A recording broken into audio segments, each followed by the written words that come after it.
About the lack of communication. You say there was communication. I want to focus on those two specific critical facts. Are you saying that the CIA did communicate to the FBI that those two people that you suspected as being terrorists had a multiple entry visa into the United States and had entered the United States? Are you saying that in that communication, that general word you're using, that those two facts were communicated orally to the FBI? Is that what you're saying? What I'm saying is the identities, the names of the individuals. No.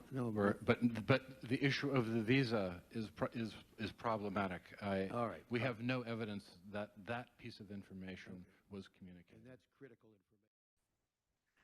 The number of analysts, operations officers, field agents, and other intelligence professionals working on al-Qaeda was limited, creating personnel shortages that led to important information being overlooked.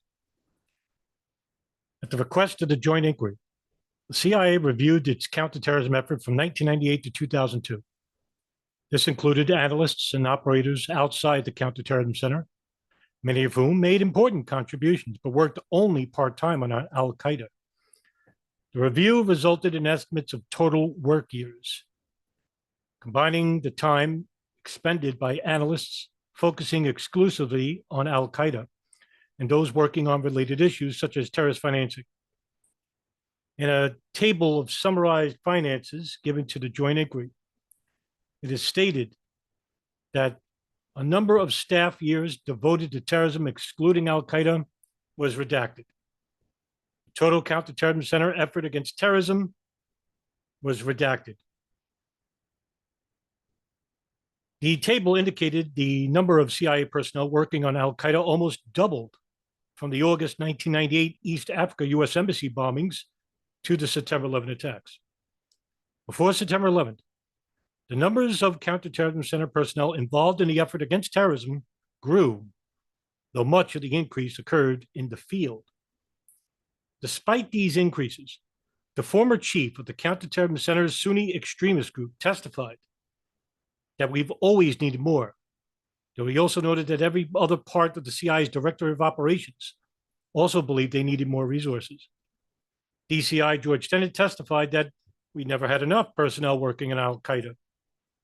Many Counterterrorism Center personnel asserted in interviews that the number of employees was well below the levels that were necessary, given the volume of information and the growing threat. One officer claimed she was told when appeals for more resources were rejected, people will have to die for them to get resources. The lack of adequate resources meant that Counterterrorism Center personnel responsible for al-Qaeda were required to work extremely long hours without relief. This created morale problems, made retention difficult, and fostered the perception that the Director of Operations did not truly support the counterterrorism mission. As the former chief of the Counterterrorism Center unit focused on bin Laden testified, quote, "We never had enough officers from the Director of Operations. The officers we had were greatly overworked, and there was always more senior level concern than for providing more officers to protect the health and welfare of the unit's officers," end quote. Despite recognition of the menace of al-Qaeda it posed and the relatively limited understanding of its network, the CIA had relatively few analysts working on the problem. At Counterterrorism Center, the total work years for terrorism analysts relating to al-Qaeda inside its analytic group was only 9 on September of 1998. According to CIA, 9 Counterterrorism Center analysts and 8 analysts in the Director of Intelligence were assigned to Osama bin Laden and al-Qaeda in 1999. This was only a fraction of the analytic effort that was to be devoted to al-Qaeda in July of 2002. NSA only had a limited number of Arab linguists. Before September 11, 2001, few were dedicated full-time to al-Qaeda, which was only one of the many priority counterterrorism targets at NSA for which Arab linguists were needed. For example, those linguists were also used to support other important regional topics and to translate intelligence originating in other parts of the world. The FBI labored under a hiring freeze in its last year of the Clinton administration. As a result, it did not train new agents, according to an interview of former director Louis Freeh. Although FBI full-time equivalent work years on international terrorism doubled from 1993 to 1998, They fell or remained constant from 1999 to September of 2001, according to FBI information. That information also shows that work years of agents and support personnel in the field grew from 482 agents in 1993 to 1,034 agents in the year 2000. Despite this dramatic increase, FBI officials claimed they did not receive enough resources to manage the emerging threat.